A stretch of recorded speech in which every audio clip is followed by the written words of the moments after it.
Hello everyone, welcome to banking mentors.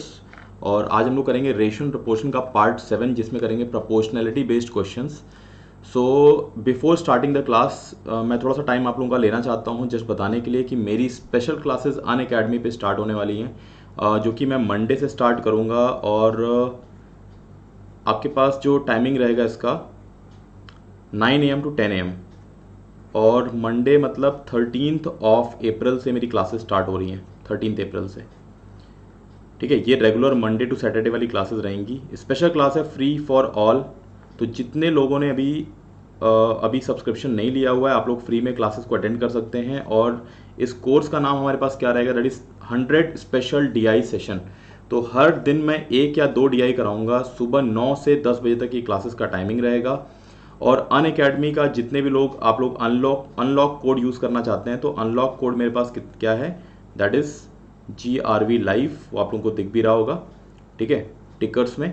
तो anyways, without wasting time will start the session. और मैं आने वाले सेशन में आप लोगों को बताऊंगा प्लस क्लासेस जो भी पेड लर्नर्स के लिए जो होता है वो कब से क्लासेस स्टार्ट होंगी।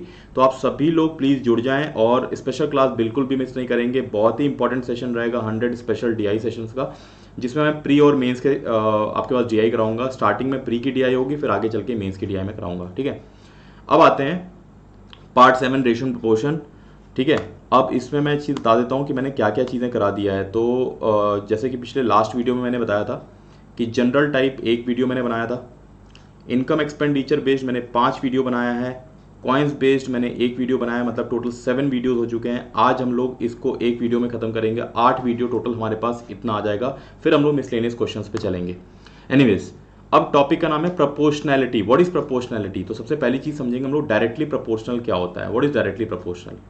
ठीक है, तो डायरेक्टली प्रोपोर्शनल में हमारे पास क्या होता है, कुछ मैं थोड़ी सी नोट्स लिखवाऊंगा कुछ चीज़ों का, तो प्लीज़ ध्यान से इसको देखेंगे आप लोग। डायरेक्टली प्रोपोर्शनल क्या होता है, जैसे मैंने बोला कि A is directly proportional to B।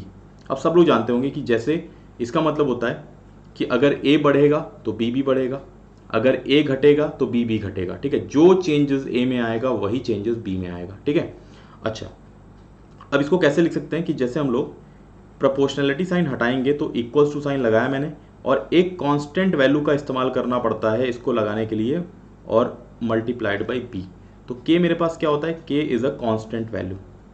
अब इससे क्या निकल के आता है, इससे निकल के आता है कि A बाई B अगर करेंगे तो A बाई B मेरे पास क्या होता है, कांस्टेंट वैल्यू है। अब देखिए, अगर मैं क्वेश्चन के अकॉर्डिंग बात करूं तो मेरे पास कम से कम 2 सेट ऑफ A और B के वैल्यू की बात करनी पड़ती है जो कांस्टेंट वैल्यू देता है। जैसे example 2/1 that is also 2, 4/2 that is also 2, 6/3 that is also 2। तो आपके पास ऐसे बहुत सारे वैल्यूज हो सकते हैं जहां पे एक कोई कांस्टेंट वैल्यू आएगा। तो अगर मैं क्वेश्चन के अकॉर्डिंग अगर 2 सेट ऑफ वैल्यू की बात करूंगा तो हमारे पास कुछ इस तरीके से लिखा जा सकता है कि A1 upon B1 is equals to A2 upon B2। ये मेरे पास इन वैल्यूज को लिखा जा सकता है। ठीक है, अब इस चीज को बहुत ध्यान समझिएगा। जब भी जो चीजें डायरेक्टली प्रोपोर्शनल रहेंगी उनको डिवाइड में कर दीजिए, 2 सेट ऑफ वैल्यूज के लिए इक्वेट कर दीजिएगा, A1 upon B1, A2 upon B2, जब मेरे पास क्वेश्चन में क्या दिया होगा, डायरेक्टली प्रोपोर्शनल दिया होगा। आगे बढ़ते हैं, इनवर्सली प्रोपोर्शनल। इनवर्सली प्रोपोर्शनल क्या करेंगे इसमें, अगर दो चीजें इनवर्सली प्रोपोर्शनल दी हैं, जैसे A is inversely proportional to B। ठीक है, जैसे एक आदमी है, उसके पास फिक्स पॉकेट मनी है। अब उसकी जो पॉकेट मनी रहेगी उसके नंबर ऑफ गर्लफ्रेंड्स पे डिपेंड करेगी। नंबर ऑफ गर्लफ्रेंड ज़्यादा रहेंगी तो आपके पास पैसे जल्दी खर्च होंगे। ठीक है, गर्लफ्रेंड कम है तो पैसे कुछ टाइम तक चलेंगे। एनीवेज, मजाक की बात थी। अब यहाँ पे देखिए, अगर इसको अगर सॉल्व करेंगे तो A बराबर कैसे रहेगा, K कांस्टेंट वैल्यू, और यहाँ पे B किस में है, डिवाइड में है। ठीक है, अगर मैं एक तरफ लेके जाऊंगा तो यहाँ पे आएगा A multiplied by B is equals to K constant value. Fine.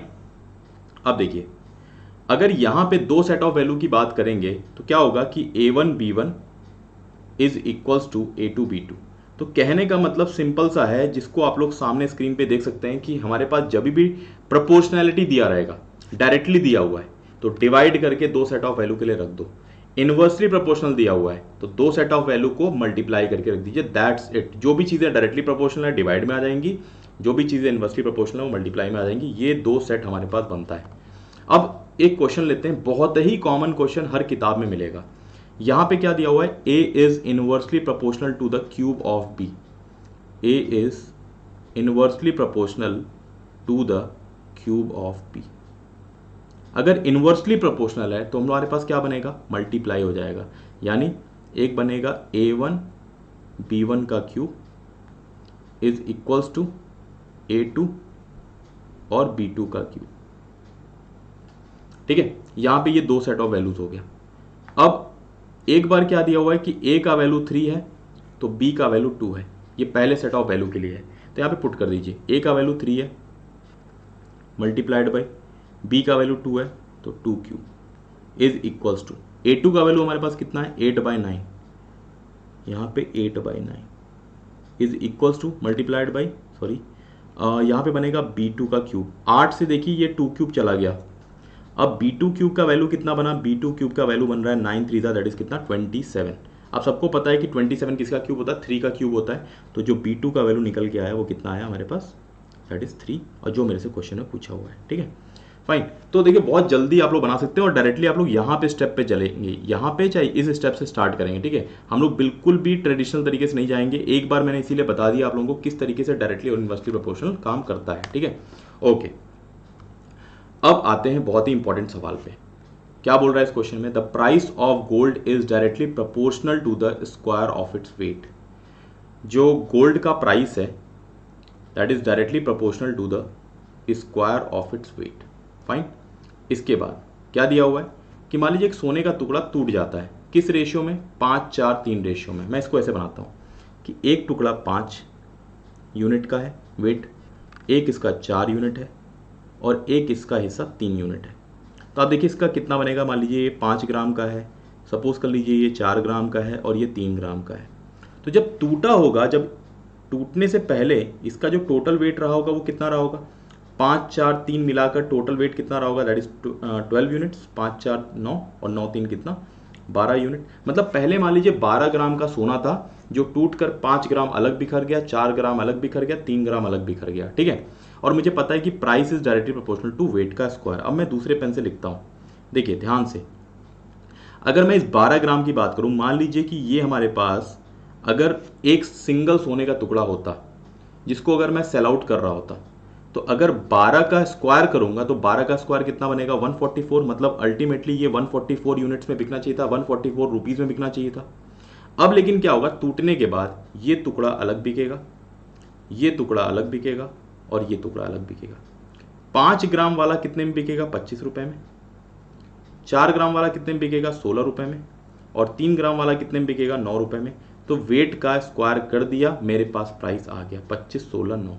अगर तीनों को ऐड किया जाए 25 + 16 + 9 टोटल मिला के कितना बनेगा 25, 16 और 9 कितना दैट इज 25, तो 25 25 कितना बन जाएगा हमारे पास 50 यूनिट्स आ गया। अब देखिए जो भी सामान मेरे पास 144 में हमारे पास बिकना चाहिए था, 144 में, वो बेसिकली कितने में बिकेगा 50 में। तो इनका जो डिफरेंस है वही तो लॉस आएगा। वो लॉस कितने का आ रहा है, 144 और 50 का डिफरेंस हमारे पास कितना बनेगा, यानी बनेगा 94 का। तो ये 94 का हमारे पास क्या आ गया, लॉस आ गया। अब इसमें जरा वैल्यूज देखते हैं। देखिए 144 इनिशियल प्राइस, 50 फाइनल प्राइस, 94 क्या आ गया loss.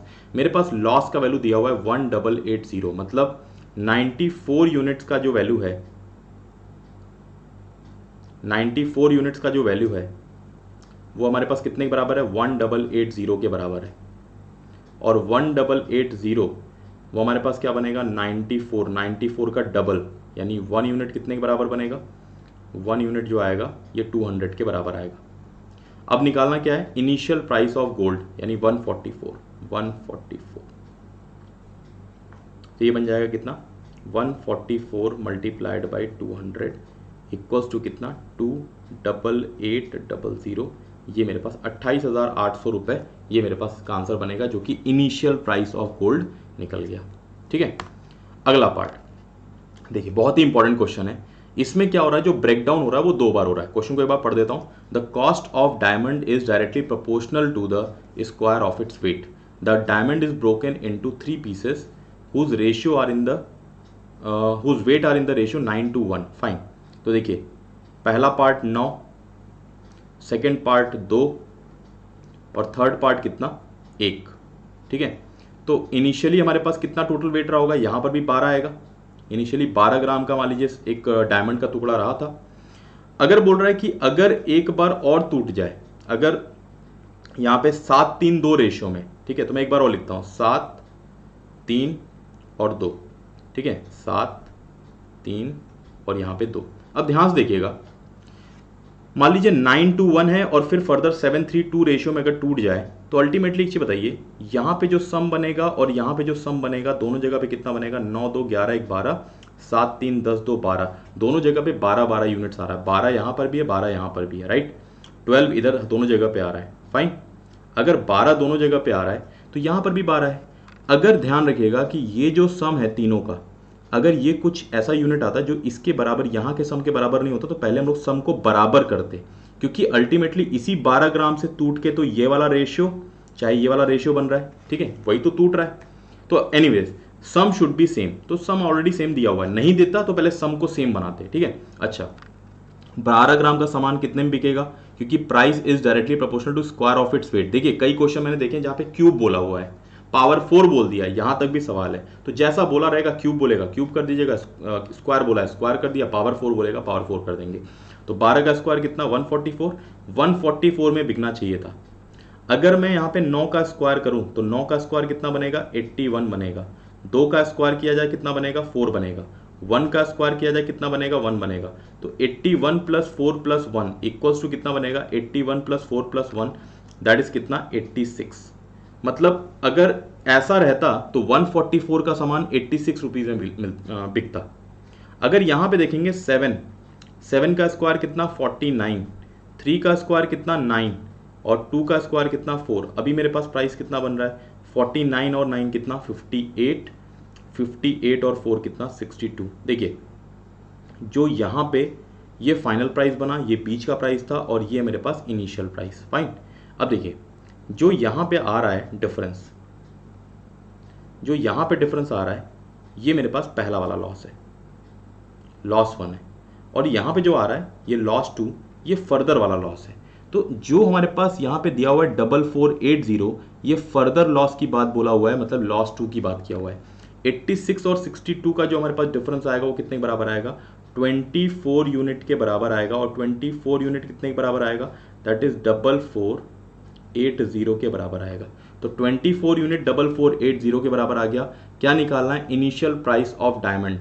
Initial price of diamond कितना है, 144 के बराबर। 144 का मतलब क्या हो गया, 24 का 6 टाइम्स 144 होता है, तो मैंने 6 यहाँ पे भी मल्टीप्लाई कर दिया, 6 यहाँ पे भी मल्टीप्लाई कर दिया। यहाँ पे कितना आ गया, 144, और यहाँ पे कितना आ गया, ये मल्टीप्लाई करेंगे तो 0, 6 8 48, 4 चला गया, 24 28, 2 चला गया, 26880। एक बार क्रॉस चेक कर लेते हैं, यहाँ पे 0 आ गया, 6 8 48, 4, 24 28, 2 6 24 26, ठीक है। तो 26880 ये मेरा इसका आंसर बन गया, ठीक है, 26880, फाइन। चलिए आगे बढ़ते हैं। ये एक बहुत ही अच्छा सवाल है, बहुत ही इंपॉर्टेंट क्वेश्चन है, तो मैं कोशिश करूंगा पूरी अपनी कि आप सभी लोगों को ये सवाल समझ में आए, और इसमें थोड़ा सा ट्विस्ट है लास्ट में। एनीवेज पहले प्रोपोर्शनैलिटी पे चलेंगे। देखिए यहाँ पे क्वेश्चन में क्या बोला हुआ है कि the speed of railway engine is 42 km/h when no compartment is attached. सबसे पहले मैंने क्या किया कि एक रेलवे इंजन को मान लीजिए फ्रीली चला देते हैं हम लोग, ठीक है, इंजन को हम लोग फ्रीली चलाते हैं पहले ट्रैक पे, तो ये जो हमारे पास स्पीड बनती है इसकी, ठीक है, अगर कोई कंपार्टमेंट अटैच नहीं किया हुआ है तो 42 km/h इसकी स्पीड बनती है। अब इसके बाद क्या हो रहा है कि हम लोग कंपार्टमेंट्स अटैच करते चल रहे हैं, ये पहला कंपार्टमेंट, ये दूसरा कंपार्टमेंट, ये तीसरा कंपार्टमेंट, ठीक है, एंड एज सो ऑन, ये कंपार्टमेंट्स हम लोग अटैच कर रहे हैं अकॉर्डिंग टू क्वेश्चन। देखिए and the reduction in speed, ध्यान से इस बात को पढ़िएगा कि speed is not directly proportional. In fact reduction in speed, जिसको डेल्टा एस से रिप्रेजेंट कर रहा हूं मैं, स्पीड डायरेक्टली प्रोपोर्शनल नहीं है। जो रिडक्शन इन स्पीड है वो डायरेक्टली प्रोपोर्शनल है square root of number of compartments attached. जैसे जैसे कंपार्टमेंट बढ़ता जाएगा, इंजन पे लोड बढ़ेगा, इंजन पे लोड बढ़ेगा, तो आपके पास उसकी स्पीड कम होती जाएगी, ठीक है। अब मैं एक एक इंपॉर्टेंट केसेस को मैं यहाँ पे लिखता हूँ, ठीक है। ओके, तो यहाँ पे हम लोग कंपार्टमेंट्स अटैच करते चल रहे हैं करते चल रहे हैं और इसकी स्पीड क्या हो रही है, कम होती जा रही है, ठीक है। पहला केस क्या है, विदाउट एनी इंजन। मैं एक सेकेंड इसको इधर लिख देता हूँ, जस्ट अ सेकेंड। मैं बहुत अच्छे से इस चीज़ को बताना चाहता हूँ, बहुत ही इंपॉर्टेंट सवाल है, ठीक है। देखिए पहला केस मैं लिखता हूँ, विदाउट एनी कंपार्टमेंट जो इंजन की स्पीड थी वो 42 थी, मैं यूनिट नहीं लिख रहा हूँ, ठीक है। अच्छा, और स्पीड 24 किलोमीटर पर आवर हो जाती है। 42 से कितनी स्पीड हो गई, 24 हो गई। तो आपके पास एक चीज बताइए, पहले वाले केस में कितने कंपार्टमेंट का यूज हुआ, 9 कंपार्टमेंट का यूज हुआ। लेकिन ध्यान रखिएगा यहाँ पे reduction in speed directly proportional है। तो पहले वाले केस में मैं पूछूं तो कितने का रिडक्शन हुआ, फर्स्ट वाले केस में कितने का रिडक्शन हुआ, तो डेल्टा S1 दैट इज कितना बनेगा हमारे पास, 18 किलोमीटर पर आवर का। 18 किलोमीटर पर आवर का रिडक्शन हो गया और कितना कंपार्टमेंट अटैच हुआ, 9। सेकेंड वाले केस में 42 स्पीड है।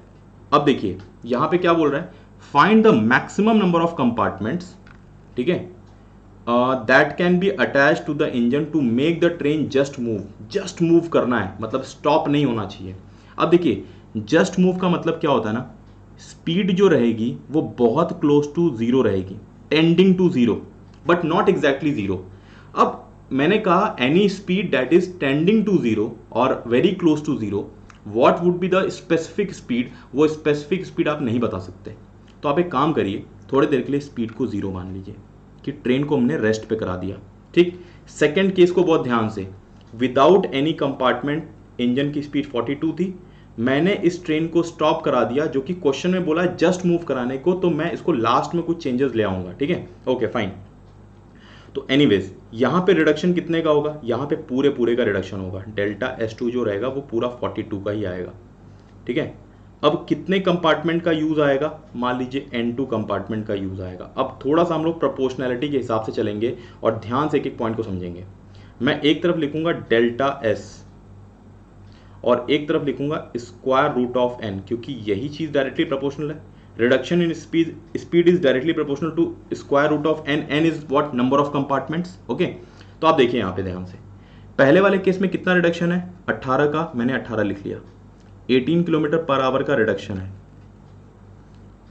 कितने स्क्वायर रूट ऑफ कंपार्टमेंट की वजह से, देखिए कंपार्टमेंट पूछूंगा तो 9, लेकिन यहां पे प्रोपोर्शनैलिटी किससे, स्क्वायर रूट ऑफ n से, तो स्क्वायर रूट ऑफ 9 करेंगे तो यहां पे कितना बनेगा, 3, राइट।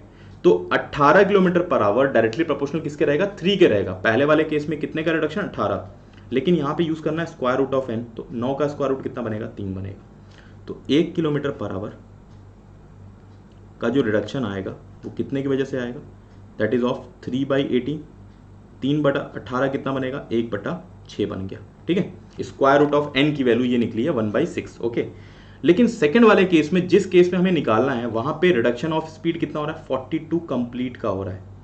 42 किलोमीटर पर आवर के केस में निकालेंगे तो हमारे पास क्या बनेगा, ये बनेगा, ये 1/6 है, अगर यहाँ पे 42 हुआ तो ये बनेगा 42/6 and that is equals to कितना, 7।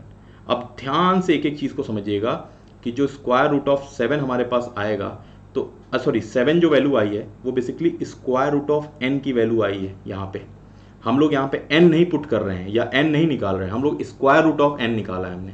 तो अगर स्क्वायर रूट ऑफ n का वैल्यू 7 आ गया तो ultimately what is the value of n, what is the value of n then, that is 49। ये सेकंड केस में या फिर N2 के केस में, सेकंड वाले केस में ये हमारे पास 49 वैल्यू आ गई। लेकिन ध्यान से इस चीज को, अब देखिए मैंने कंपार्टमेंट्स लगाना स्टार्ट किया। इस क्वेश्चन के कहने का मतलब क्या है, कंपार्टमेंट लगाना स्टार्ट किया, पहला लगाया, दूसरा, तीसरा, चौथा, ऐसे 10वां लगाया होगा, 15वां, 20वां, ऐसे लगाते गए।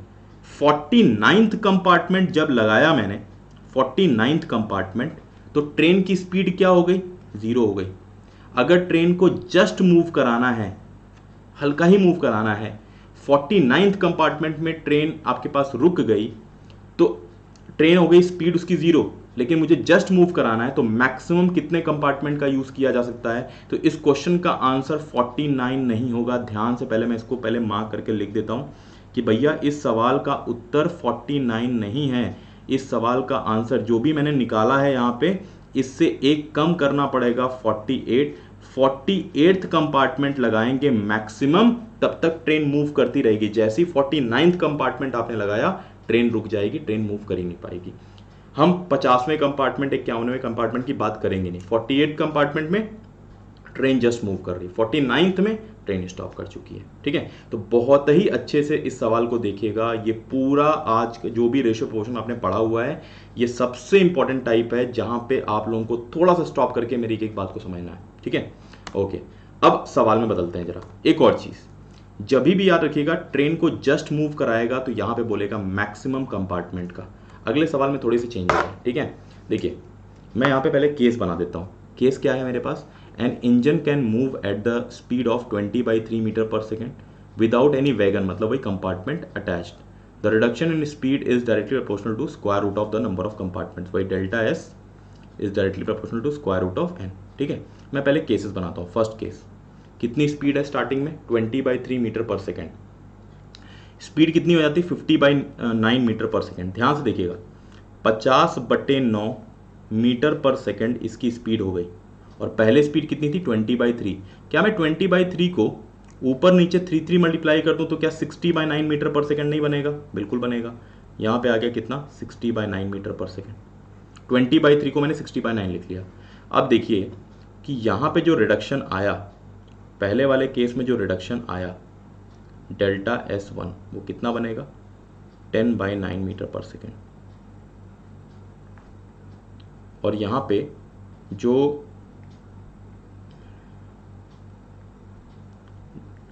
यहां पे N1 की वैल्यू आ रही है वो कितने कंपार्टमेंट्स लगाए गए, 4 कंपार्टमेंट्स लगाए गए। अब सेकंड केस की बात करते हैं। स्पीड अभी देखिए, क्योंकि डिफरेंस निकालना आसान हो गया 60/9 50/9 में। ठीक है, लेकिन ओरिजिनली स्पीड अगर लेना है तो 20/3 ले सकते हैं, कोई दिक्कत नहीं। 20/3 अब कोई दिक्कत नहीं, 20/3 मीटर पर सेकेंड। ठीक है, क्या बोल रहा है, अब तो बोल ही रहा है भैया कि ट्रेन को स्टॉप करो। ट्रेन को स्टॉप करो मतलब ट्रेन का स्पीड कितना, 0। डेल्टा S2 केस में, सेकेंड वाले केस में जो रिडक्शन आएगा वो कितना बनेगा, 20/3 मीटर पर सेकेंड। ठीक है, N2 का वैल्यू ये हम लोग निकालते हैं। फाइन, अब देखिए हमारे पास 2 केस दिया हुआ है। अब यहां पे डेल्टा S और यहां पे कितना, स्क्वायर रूट ऑफ n, ये दोनों क्या है, प्रोपोर्शनल। तो पहले वाले केस में डेल्टा S अगर हम लोग यूज करेंगे तो कितना बनेगा, 10/9 मीटर पर सेकेंड, 10/9 मीटर पर सेकेंड। और delta square root of n इस्तेमाल करना है। देखिए N1 का वैल्यू 4 है, तो स्क्वायर रूट ऑफ n का वैल्यू कितना बनेगा, यहां पे 4 नहीं लिखना है आपको, यहां पे स्क्वायर रूट ऑफ n लिखना है। तो 4 का स्क्वायर रूट कितना बनेगा, 2 बनेगा।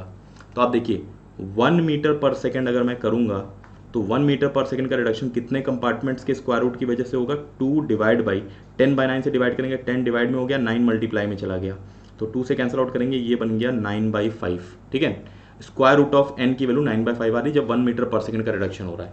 जिस केस में निकालना है उस केस में कितने का रिडक्शन हो रहा है, टोटल 20/3 मीटर पर सेकेंड का। 20/3 मीटर पर सेकेंड वाले केस में हमारे पास कितना बनेगा, यहां पे आएगा 20/3, जस्ट मैं एक बार देख लूं, ओके फाइन, 20/3 मल्टीप्लाइड बाई 9/5। 5 से कैंसिल आउट कर दिया कितने बार, 4 बार। 3 से कैंसिल आउट किया कितने बार, 3 बार। तो यहां पे वैल्यू कितना आया, 4 3 था कितना, 12। अब आप देखिए कि स्क्वायर रूट ऑफ n का वैल्यू जो आया सेकेंड वाले केस में वो कितना आया, 12। तो अल्टीमेटली इस वाले केस में अगर मैं n2 का वैल्यू बोलूं सेकेंड वाले केस में तो वो कितना बनेगा भाई, स्क्वायर रूट ऑफ n का वैल्यू 12, तो n2 का वैल्यू कितना बनेगा, 12 का स्क्वायर 144, 144, और ये मेरा आंसर बनेगा। ठीक है, कब, जब स्पीड कितना कर दिए, स्टॉप कर दिए, 0 कर दिए। तो स्टॉप द ट्रेन ये पूछा हुआ है। ठीक है, find the minimum number of compartment that can be attached to stop the train, तो मैंने ट्रेन को स्टॉप ही कराया हुआ है। अब इस चीज को नोट डाउन कर लीजिएगा, कभी भी अगर मैक्सिमम केस पूछता है तो मैक्सिमम केस कब पूछेगा, जस्ट मूव वाले केस में, जस्ट मूव। तो जो भी आपने कंपार्टमेंट निकाले होंगे आप N2, वो उसका आंसर नहीं होगा, एक कम करना पड़ेगा इस केस में। जब भी मिनिमम पूछेगा तो यूज करेगा to stop the train, stop the train. और जब स्टॉप द ट्रेन करेंगे तो हमारे पास जो N2 रहेगा वही मेरा आंसर बनेगा, इसमें -1 करने की जरूरत नहीं है क्योंकि स्टॉप यानी जीरो ही स्पीड कर रहे हैं हम लोग, ठीक है। तो ये दो बहुत ही इंपॉर्टेंट सवाल थे, चौथा और पांचवा क्वेश्चन, जिसको बहुत ही अच्छे से पढ़िएगा, बहुत ही इंपॉर्टेंट सवाल है, ठीक है। नेक्स्ट देखिए क्या बोल रहा है इसमें, the vertical distance covered by a body. देखिए पहले बोल देता हूँ, इस क्वेश्चन को थोड़ा समझने की ज़रूरत है, बहुत ही अच्छा सवाल है। The vertical distance covered by a body falling freely under gravity is directly proportional to the square of the time for which it falls, ठीक है। जैसे एग्जाम्पल लेते हैं, मान लीजिए एक बॉल है, ठीक है, इसको मैं फ्रीली यहाँ से फॉल कराता हूँ, ठीक है। तो सपोज कर लीजिए जैसे यहाँ पे बोला हुआ है कि जो वर्टिकल डिस्टेंस मान लीजिए d है, that is directly proportional to what, जितना भी टाइम वो ट्रेवल करेगा, जितना भी टाइम उसने ट्रेवलिंग किया उसका स्क्वायर। तो सिंपल सी बात है, d का वैल्यू अगर हम लोग यूज़ करेंगे तो कैसे लिखेंगे, k इंटू टी स्क्वायर। थोड़ी देर के लिए k की वैल्यू को 1 रख लीजिए, थोड़ी देर के लिए, तो d is directly d is equal to what, T square. अब याद रखिएगा दिस t जो मैं यहाँ पे इस्तेमाल कर रहा हूँ in it self is a complete time, ये कंप्लीट टाइम है, ठीक है। तो आप देखिए अगर पहले सेकंड की बात करेंगे तो 1 का स्क्वायर कितना आएगा 1, तो डिस्टेंस कितना आएगा 1, यहाँ पे 1 आ गया। अगर फर्स्ट सेकंड की बात करेंगे, पहले सेकंड की बात करेंगे, तो आपके पास 1 मीटर का डिस्टेंस आ गया। अब दूसरे सेकंड का देखिए, सेकंड, थर्ड, फोर्थ, फिफ्थ आप इस्तेमाल नहीं कर सकते, जो भी टाइम इस्तेमाल होगा वो कंप्लीट टाइम इस्तेमाल होगा। अब पुट करेंगे आप t बराबर 2, t बराबर 2 पुट करने पे हमारे पास डिस्टेंस कितना आएगा, 4 आएगा। तो देखिए ध्यान से एकदम देखिएगा, डिस्टेंस कितना आया मेरे पास, मान लीजिए 4, तो ये टोटल मेरे पास डिस्टेंस 4 आया। अगर मैं पूछूं कि दूसरे सेकंड में उसने कितना ट्रेवल किया, तो दूसरे सेकंड में उसने 3 मीटर ट्रेवल किया। अब इस चीज को बहुत ध्यान समझिएगा कि मैंने कहा कि भाई t बराबर 1 पुट किया तो 1 मीटर आ गया, सपोज कर लो। t बराबर 2 पुट करेंगे तो पूरा 2 आएगा पुट करेंगे, तो यानी 4 बन गया। तो दूसरे वाले सेकंड में कितना डिस्टेंस ट्रेवल किया गया, 3 मीटर। और बढ़ते हैं, मान लीजिए t बराबर मैंने 1 इस्तेमाल कर लिया, 1 पूरा 2 इस्तेमाल कर लिया, अभी 3 इस्तेमाल करते हैं। मान लीजिए 3 इस्तेमाल करेंगे, 3 का स्क्वायर कितना बनेगा, 9, 3 का स्क्वायर 9 बनेगा, ठीक है। तो यहां पे कितना आएगा 9, ये पूरा 9 मीटर आ गया। तो जो रिमेनिंग डिस्टेंस है, देखिए मैंने कहा तीसरे सेकंड में कितना, तो भाई 2 सेकंड तक 4 मीटर था, 2 सेकंड तक पूरा 4 मीटर था। तो तीसरे सेकंड में बोलेंगे तो 9 में से 4 माइनस कर दिया, यानी कितना बनेगा हमारे पास, 5 मीटर। अब बहुत ही अच्छे से इसको समझिए, इस चीज को पूछा गया कि पहले सेकंड में कितना, तो 1, दूसरे सेकंड में कितना, तो 3, तीसरे सेकंड में कितना, तो 5। तो आप जो टाइम इस्तेमाल कर रहे हैं जो इसमें पुट करने के लिए, वो दूसरा, तीसरा, 10वां, 9वां, 8वां, 7वां इस्तेमाल नहीं कर सकते, आपको कंप्लीट टाइम इस्तेमाल करना पड़ेगा। अब एक एग्जांपल, जैसे मैंने कहा कि थर्ड सेकंड का डिस्टेंस बताओ कि थर्ड सेकंड में इस बॉडी ने कितना ट्रेवल किया। तो एक सिंपल सी बात है, कंप्लीट 3 सेकंड्स पुट करिए और कंप्लीट 2 सेकंड पुट करके आपको क्या करना पड़ेगा, माइनस। अब इस तरीके से एग्जांपल ले लेते हैं। मान लीजिए आपके पास क्वेश्चन में पूछा हुआ है कि d डिस्टेंस इन द, मान लो 15th सेकंड, कैसे निकालेंगे, तो टोटल 15 सेकंड का जितना भी हमारे पास डिस्टेंस आएगा और 14 सेकंड का जो टोटल डिस्टेंस आएगा उसको क्या करना पड़ेगा, माइनस, मतलब एक कम वाला माइनस करना पड़ेगा, ठीक है। ये पूरा फंडा इसका क्वेश्चन का बन रहा है, बहुत ही इंपॉर्टेंट सवाल है, ठीक है। माफ कीजिएगा, हिंदी में इसका ट्रांसलेशन मैं नहीं कर पाया था लास्ट मोमेंट पे, मैंने अभी देखा, बट ठीक है, मैंने सवाल को समझा दिया किस तरीके से सवाल बन रहा है, ठीक है। अब मैं ये पूरा एक्सप्लेनेशन मिटाऊंगा, फिर से मैं पूरे क्वेश्चन को इसको एक्सप्लेन करूंगा, ठीक है। अब इसमें क्वेश्चन में क्या दिया हुआ है, ठीक है। अब ये तो समझ में आ गया कि जो वर्टिकल डिस्टेंस दिया हुआ है, vertical distance that is directly proportional to what, T square, distance बराबर directly proportional to T square, fine. अब क्या बोल रहा है, a body covers 300 meter in the first 10 seconds, मतलब ठीक है स्टार्टिंग का 10 सेकंड मतलब कंप्लीट टाइम दिया हुआ है of its free fall. Find the distance covered by the body in the next 10 second. भैया अगला 10 सेकंड इस्तेमाल नहीं किया जा सकता, आपको कंप्लीट 20 सेकंड लेना पड़ेगा। अब ध्यान से देखिए आप, ठीक है। जैसे मैंने बोला टाइम, तो ये रहेगा 10 सेकंड, अगर मैंने लिखा तो शुरुआत का पूरा 10 सेकंड मैंने लिख दिया। फिर मैंने लिखा नेक्स्ट 10 सेकंड, 10 सेकंड के बाद अगला 10 सेकंड। तो आप अगला 10 सेकंड नहीं लिख सकते, नेक्स्ट 10 सेकंड नहीं लिख सकते, आपको कंप्लीट 20 सेकंड लिखना पड़ेगा। तो उसके लिए मैंने लिखा 20। तो ये कौन सा है? Complete 10 second, complete 20 second. मैंने पूछा टाइम का रेशियो बताओ कितना आएगा, 1:2। किसका किसका? स्टार्टिंग में 10, कंप्लीट 10 सेकंड्स, कंप्लीट 20 सेकंड्स। अब मैंने पूछा डिस्टेंस, तो आप जब बताओ 1 का स्क्वायर कितना बनेगा 1, 2 का स्क्वायर कितना बनेगा 4। ठीक है, 1 का स्क्वायर कितना 1, 2 का स्क्वायर कितना 4। ठीक है, ये तो मैंने बना दिया। अब ध्यान से देखिएगा, ये कौन सा है? 10 सेकंड वाला। ठीक है, ये कौन सा है?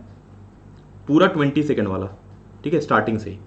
तो ये जो डिफरेंस आएगा डिस्टेंस का 1 और 4 के बीच में, दैट इज 3 यूनिट का, ये हमारे पास कितना बनेगा? नेक्स्ट 10 सेकंड का, नेक्स्ट 10 सेकंड का।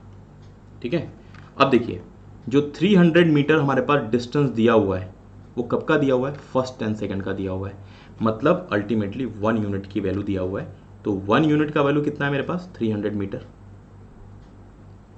तो आपसे पूछा क्या है? नेक्स्ट 10 सेकंड का।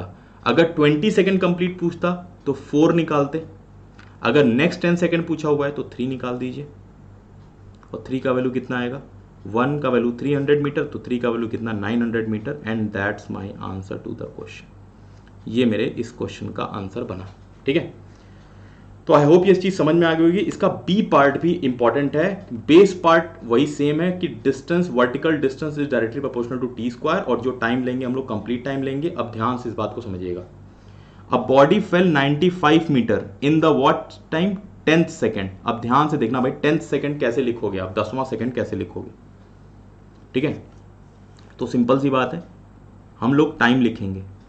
तो 10th सेकंड के लिए आप स्टार्टिंग का 9 सेकंड लिखिए और फिर स्टार्टिंग का 10 सेकंड लिखिए। ठीक है, मैंने बताया भी था कि डिस्टेंस ट्रेवल्ड इन मान लो 9 सेकंड निकालना है, तो आप डिस्टेंस ट्रेवल्ड इन 10 सेकंड और डिस्टेंस ट्रेवल्ड इन 9 सेकंड, इन दोनों को माइनस कर दीजिए।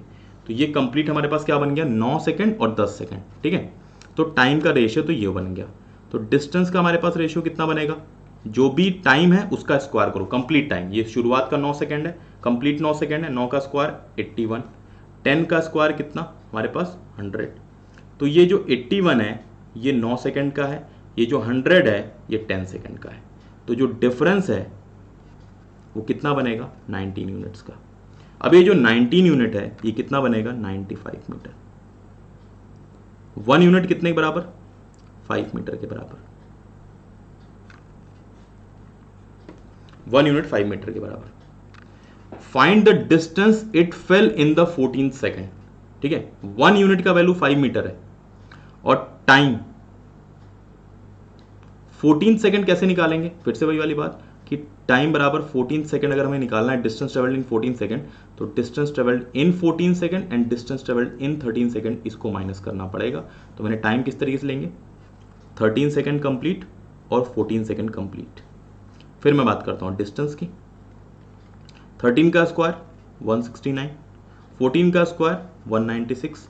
अब आपको क्या चाहिए? 14 सेकंड। तो 14 सेकंड का मतलब क्या हो जाएगा? यहां पे इनका डिफरेंस। ठीक है, 13 सेकंड का कंप्लीट निकला, 14 सेकंड का कंप्लीट निकला, दोनों का डिफरेंस 196 और 169। तो कितना बनेगा? अगर मैं इसमें देखूंगा तो 69, तो यानी 71 और 27 बन जाएगा। 27 यूनिट की वैल्यू निकालनी है। तो अब ध्यान से देखिएगा, 1 यूनिट का वैल्यू 5 मीटर, तो 27 यूनिट कितने के बराबर बनेगा? 27 यूनिट कितने के बराबर बनेगा? तो सिंपल सी बात है, 27 into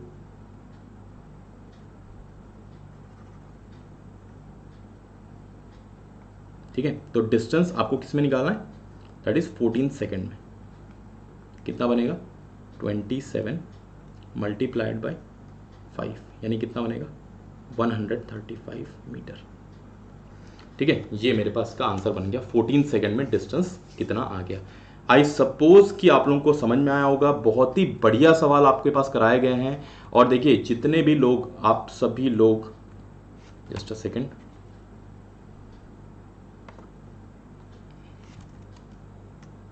just a second, okay fine. So आप सभी लोग एक चीज़ जान लीजिए कि मेरा कंप्लीट जो एम है यहाँ पे पढ़ाने का वो यही है कि आप लोगों को कंप्लीट सिलेबस नेक्स्ट 2 मंथ्स में मैं पूरा कंप्लीट करा दूँ। ठीक है, पूरा सिलेबस अर्थमेटिक का आपके पास जितना भी रिक्वायर्ड है। थोड़ी देर में मैं डीआई भी कराना स्टार्ट कर दूंगा। ठीक है, जितना भी सिलेबस रहेगा कंप्लीट यूट्यूब पे डाल दूंगा, बिल्कुल अच्छे से आप लोग पढ़ सकते हैं। लेकिन देखिए एक इंपॉर्टेंट चीज़ है, मैं हूँ क्वांट का फैकल्टी। ठीक है, तो मैं पूरी मेहनत करके आप लोगों को यूट्यूब पे पूरा कंटेंट दे दूंगा क्वांट का। और ट्रस्ट मी, जो मैं कंटेंट आपको दे रहा हूँ आप इस कंटेंट को कहीं भी कंपेयर कर सकते हैं, आपको ये कंटेंट कहीं भी नहीं मिलेगा। फाइन। अब देखिए इंपॉर्टेंट पॉइंट जो मैं बताना चाहता हूँ, ठीक है, काफ़ी टाइम हो चुका है सो मैं आप लोगों का ज़्यादा टाइम नहीं लूँगा। एनीवेज मैं जो बताना चाहता हूँ कि जो क्वांट का कंटेंट है वो A1 क्लास का मैं आप लोगों को यहाँ पे दे रहा हूँ, वो गारंटी है आपको कहीं नहीं मिलेगा। ठीक है, लेकिन पॉइंट क्या होता है, इंग्लिश, ठीक है, what about reasoning, what about GA, तो आपको कंप्लीट पढ़ना पड़ेगा। ठीक है, तो अगर आप लोग इंटरेस्टेड हैं अनअकैडमी के सब्सक्रिप्शन में तो आप लोग मेरा रेफरल कोड GRV लाइव इस्तेमाल कर सकते हैं और अनअकैडमी का सब्सक्रिप्शन ले सकते हैं। अब इसमें देखिए 2 पॉइंट्स मैं ऐड ऑन करना चाहता हूँ। ठीक है, जितने लोग सब्सक्रिप्शन अफोर्ड कर सकते हैं आप लोग इस रेफरल कोड का इस्तेमाल कर लें और अनअकैडमी का सब्सक्रिप्शन ले लें। प्रेफरेबल रहेगा कि 1 ईयर का सब्सक्रिप्शन लें। ठीक है, अब देखिए ये सब सब्सक्रिप्शन से मुझको कोई खास बेनिफिट नहीं हो रहा है मॉनेटरी वाइज कि मैं आपको सेल्स कर रहा हूँ, बट एक लर्नर आप किसी से पूछ सकते हैं कि जो लोग इस सब्सक्रिप्शन को लेते हैं उनको ये बेनिफिशियल लगता है कि नहीं लगता है अनअकैडमी पे सब्सक्रिप्शन लेना। अगर आपको अपडेटेड कंटेंट पढ़ना है, टाइम फ्लेक्सिबिलिटी चाहिए, तो आप लोग इस सब्सक्रिप्शन को ले सकते हैं। अगर आपको लगता है कि आप अफोर्ड नहीं कर सकते, एकदम ही नहीं कर सकते, तो एक सिंपल सी बात है कि YouTube पे कंटेंट दिया जाता है, आप पढ़ सकते हैं। अब देखिए क्या होता है कि डिसऑर्गेनाइज्ड कंटेंट होगा। ठीक है, मैं अपने सब्जेक्ट में बोल सकता हूँ कि मैंने ऑर्गेनाइज कंटेंट करा दूंगा मैं, लेकिन बाकी सब्जेक्ट्स में मैं श्योरिटी नहीं ले सकता। तो डिसऑर्गेनाइज कंटेंट है, आपको एक्स्ट्रा मेहनत करके उसको ऑर्गेनाइज तरीके से पढ़ना पड़ेगा। जो लोग सिर्फ और सिर्फ अपना फोकस ऐसा है कि मुझे सारा कंटेंट मिल जा रहा है एक जगह से, मुझे अच्छे टीचर्स मिल जा रहे हैं, अगर उस तरीके से आप लोग पढ़ना चाहते हैं तो आप लोग अनअकैडमी पे आ सकते हैं। मैंने रेफरल कोड बता दिया। और स्पेशल क्लास जो भी फ्री क्लासेस हैं वो सुबह 9 से 10 13 अप्रैल से स्टार्ट हो रही है मेरी क्लासेस। ठीक है, मंडे से स्टार्ट होंगी सुबह 9 से 10 और 100 स्पेशल DI सेशन, ये इसका कोर्स का नाम रहेगा। ये सीरीज में 1 आउट ऑफ 100 2 आउट ऑफ 100 करके चलता रहेगा। कोशिश करूंगा हर दिन कम से कम 2 या 1 DI डेली चलेगी। ठीक है, तो इससे आप लोगों को 100 DI में आप लोगों को मंडे से आप लोगों को करा दूंगा। सिर्फ संडे ऑफ रहेगा, तो डेली सेशन चलेगा, जोरों शोरों से चलेगा। प्लीज़ आप सभी लोग ऐड हो जाइए, एकदम एक्टिवेट हो जाइए और टेलीग्राम चैनल पे मेरे ऐड हो जाइए, मैथ्स बाय गौरव, आप लोगों को स्क्रीन पे दिख रहा होगा। ठीक है, चलो थैंक यू सो मच। और प्लीज़ इस सेशन को ज़रूर शेयर कर दें, सब्सक्राइब कर दें चैनल को अगर आप लोगों ने नहीं किया हुआ है। और ये क्लास बहुत ही इंपॉर्टेंट क्लास थी, प्रोपोर्शनलिटी बेस्ड। आप कहीं पर भी ये कंटेंट देख लेना कि इस तरीके का सोल्यूशन कहीं भी मिला होगा आप लोगों को। तो ठीक है, थैंक यू सो मच।